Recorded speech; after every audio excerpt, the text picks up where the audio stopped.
Then we have HSDPA, which is high-speed downlink packet access.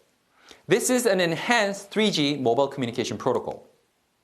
It is an evolution of UMTS for higher data speeds and capacity. It belongs to the HSPA family of protocols. HSPA is high-speed packet access. So in high-speed packet access, you can have high-speed downlink packet access, and also there's a HSUPA, which is high-speed uplink packet access. Now, downlink is from a base station, the signal comes down to your mobile cellular device. That's called downlink. And typically because base stations are located on big towers or on top of buildings, so their location is higher, and they're connected to the backbone network. So therefore, they are a higher entity, both in location and connectivity to the network. So we call from base station coming down to the mobile device, this is downlink, and the signal that your mobile cellular phone device sends to the base station, that's called uplink.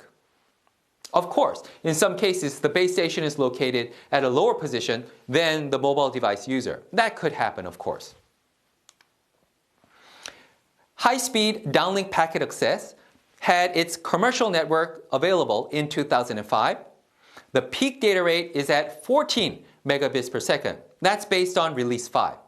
As you can see now, the data rates are going into the tens of megabits per second based on this new technology in 3G, advancements in 3G.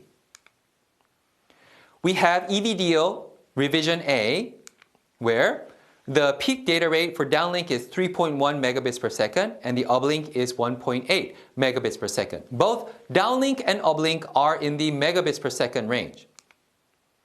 This was launched in the United States in October of 2006, and this is an example of some representative mobile cellular phones. And one major feature is voice over IP, supported based on low latency and low bitrate communications.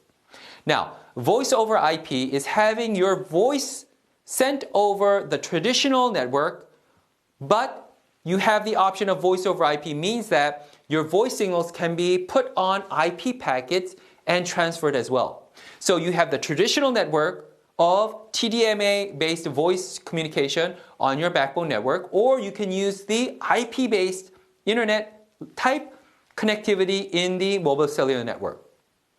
This means that based on this technology being implemented, starting from third generation mobile communication cellular networks, they had both the traditional based TDMA for voice support, but also they had the IP-based network connectivity supported as well.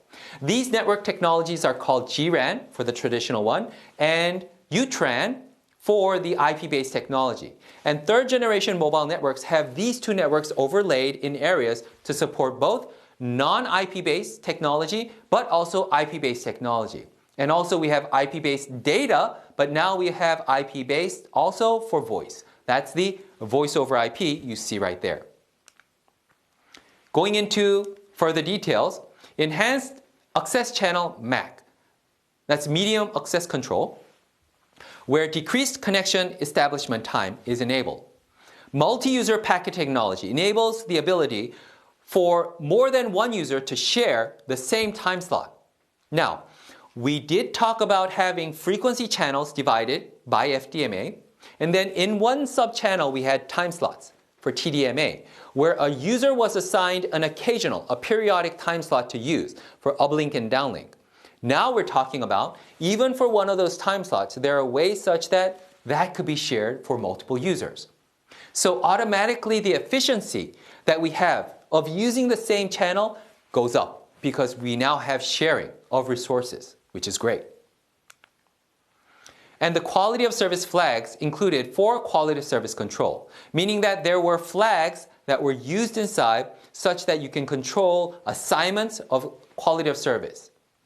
Now, I do need to mention that channel MAC, medium access control, this is used such that you can share the same time slots.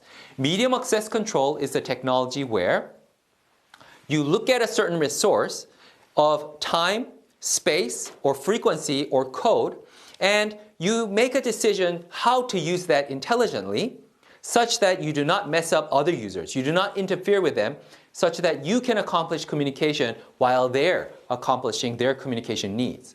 That is the technology of medium access control, which means MAC, and using that, we have time sharing of time slots available. Looking into HSPA+, having that small plus at the end automatically should mean that it's better. Well, evolved, high-speed packet access. It has that word evolved based on that plus that we have there. HSPA+, all IP network first launched in Hong Kong in 2009, meaning that now we have this mobile cellular network is all IP-based.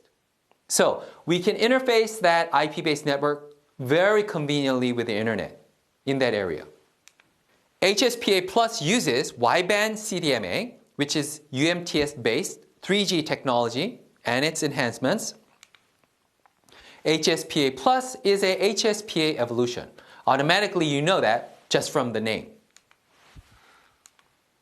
The peak data rate goes to 168 megabits per second for the downlink from the base station to your mobile cellular phone, and the uplink is 22 megabits per second.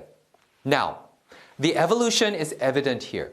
The peak data rate, you see the data rates right here, are now going into hundreds of megabits per second supported for the downlink from the base station to the mobile cellular device. And the uplink is now in the tens, comfortable in the range of the tens of megabits per second as well. That is from the mobile device up to the base station. You may be thinking, why is the downlink always larger than the uplink? And that is because the downlink is the signal that is sent from the base station to your mobile cellular device. The base station has a lot more power. It is placed on a higher location, commonly, means that it has a better channel in front of it to send down to the mobile cellular device. So therefore, higher data rates can be accomplished due to these advantages. Where the uplink is the signal from the mobile cellular device up to the base station. The mobile cellular device has a small battery. It cannot send signals that strong because it's nearby its human user, which you need to be aware of radiation issues. So therefore, and also its position is lower. It may be between or inside a building as well. So the signal reception back towards the base station is not as good. That's why the uplink number of data rate, the size of the data rate, is always lesser than the downlink. What enables this higher performance? It is MIMO technology, or they say MIMO technology. This is multiple input, multiple output. What are the multiples? These are the number of antennas that are applied to the communication link. As in terms that we have multiple antennas used at the receiver as well as the transmitter to coordinate communication. Why MIMO? MIMO uses uncorrelated multiple antennas, both at the transmitter and receiver, to increase the data rate while using the same signal bandwidth as a single antenna system. From this statement, you can tell that before, on your mobile cellular phone, it used only one antenna, and at the base station may have multiple antennas, but only one of those were used to send a signal and receive a signal with you. So therefore, we had one antenna and one antenna communicating with each other to support the needs that we had for all of the former communication techniques. But starting from this, it uses the MIMO or MIMO technology, which enables a higher performance through multiple antennas. Meaning that now I have multiple users sharing multiple antenna sets at my mobile device as well as the base station. This is well coordinated in here to accomplish much higher data rates. Now, please note that this data rate is the peak data rate, meaning that this is the maximum data rate that can be sent for users. So therefore, the peak data rate may not be exactly what you get supported for your mobile device.